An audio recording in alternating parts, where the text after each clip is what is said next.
Good afternoon, I'm Michelle Brown, CEO at Children's Hunger Alliance. We're so excited to have you with us here online. While our friends in the audience here enjoy their lunch, we hope that you will take a chance, grab some coffee, sit back and relax. We've prepared a special program for you where you'll hear all about our programs across the state.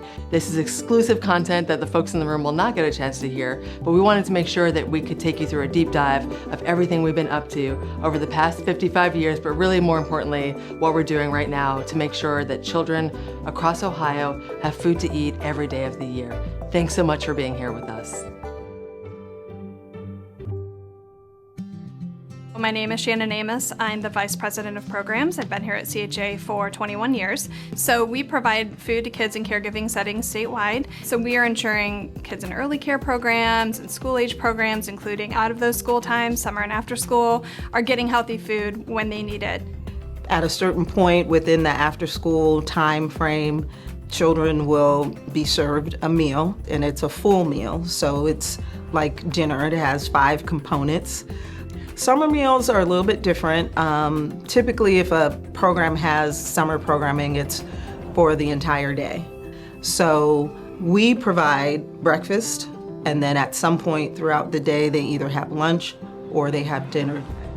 We serve over 250 sites across the state of Ohio. That's thousands of children that we serve throughout the year and the summer.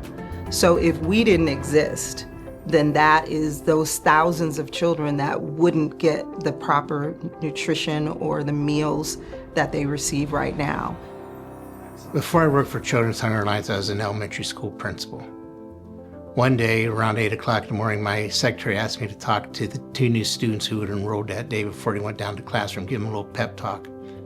10 minutes later, I get a page to go to the classroom. The students were drinking glue and eating paper because they were starving. That changed my perspective on school meals, because the school meals provide kids the nutrition they need and supplement what they're not getting at home. When you're food insecure, you don't know where your next meal is coming from. You don't have the nutrition that you need to live a healthy and successful life. When you witness breakfast in the classroom, you see smiling kids coming in, understand their routines and procedures. They share a community with their classmates when they share a meal. They're receiving a nutritious meal which helps set the tone for learning for the rest of the day. 2/3 of the child's daily nutrition is received at school. So the work that we do with schools, we focus on breakfast, especially about breakfast in the classroom, because when breakfast is served in the classroom, participation rate goes up 50%.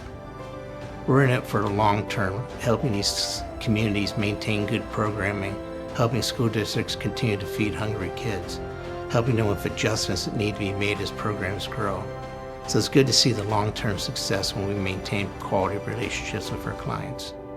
We couldn't exist without our partnerships, right? We don't own or operate any of our own caregiving settings. You know, we're not a child care center, we're not a school. And so the ability to form partnerships and to build relationships and collaborations with those entities is really critical to us providing food in those settings or helping them provide food in those settings.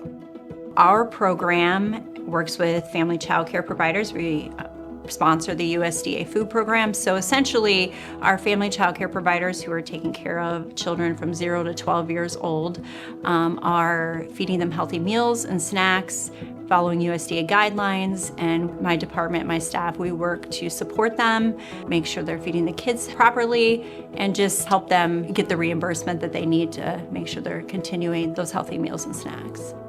So it's so important for family child care providers to connect with us because we offer that extra support. It takes away, that's an expense for them to feed the children. So when they have help with that and they're getting reimbursed for a portion of their meal costs, it allows them to feed the kids healthier meals, something that's more sustainable and benefits the children. We are always advocating for increased reimbursement, increased number of meals and snacks that get reimbursed. We're an advocate for that at the national level. I work with our licensed child care centers in the state of Ohio to participate on the Child Adult Care Food Program. And we basically sponsor those centers so that they can receive monetary reimbursement to help offset the cost of foods so that they can really, be able to meet the nutritional needs of the kids. With our child care centers, we have program specialists who go out and they monitor the child care centers, and they provide the centers with nutrition information that they can share with the children, that they can give also to their parents to, help educate the parents on the food program and the USDA meal pattern guidelines. One thing that has really stood out to me is when we started the child care centers department in 2016, we had 6 centers around the state. And we have now grown to about 75 child care centers. So to me, that is something that is huge and something that really stands out as being exceptional in my mind. In addition to the healthy food that we provide and ensure that kids have access to in those early care and school age settings, we also do nutrition education in those settings. So it's really important to kind of balance out not only what the kids are eating, but also the choices that they're making and empowering them to choose healthy foods for themselves. Our program teaches nutrition education to kids at after-school, summer, and daycare centers. And we also work with in-home providers and daycare centers, their staff, to help them create healthier environments for the children in their care. So when we come in, we do a 10-week-long nutrition education. So our hopes is that the center staff will take what we're teaching the kids and implement that as well. We have a lot of rules for the kids at snack time, like the kids can't say ew or gross or I hate it. They just have to say it's not my favorite so that they don't yuck anybody else's yum. And a lot of teachers really roll with that, and they'll start using that in their education with the kids as well. Physical activity is really important for the kids, especially when we're coming in at after school. They definitely have a lot of energy that they need to burn off. So we try to partner the nutrition education and physical activity, as well as they always get to do a snack with us. So we do a lot of food exposure with them as well.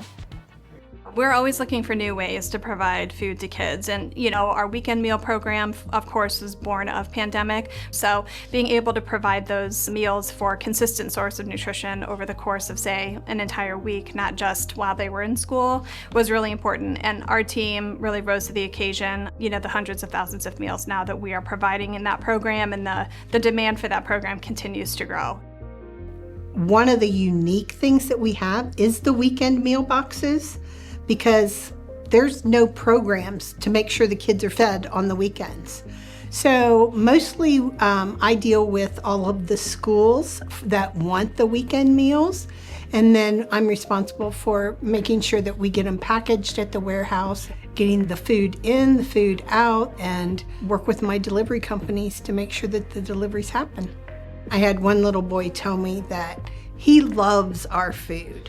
And I said, well, I'm glad. And he said, I eat it in the back seat of my car. And I said, well, you're not supposed to eat it in the back seat of your car. You're supposed to wait for Saturday and Sunday at home in the weekends. And then he said, well, we're living in the back seat.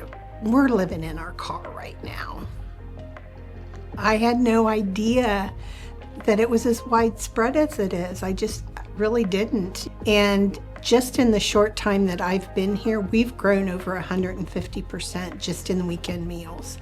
And I hate to say this, but we have 84 more sites that are wanting them. So they're on our waiting list simply because we don't have the funding for them right now.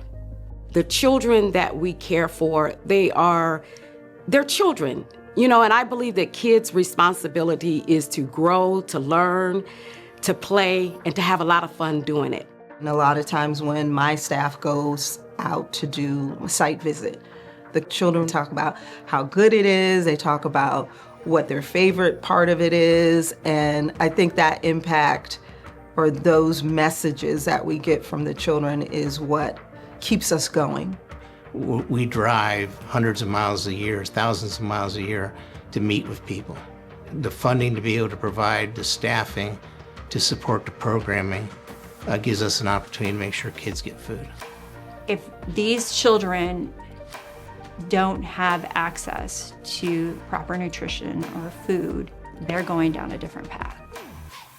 So we change the game by making sure that they're getting fed, they have proper nutrition, I think it's pretty obvious that everyone here is very passionate about the difference that we can make and just the work that we do and how we're advancing it.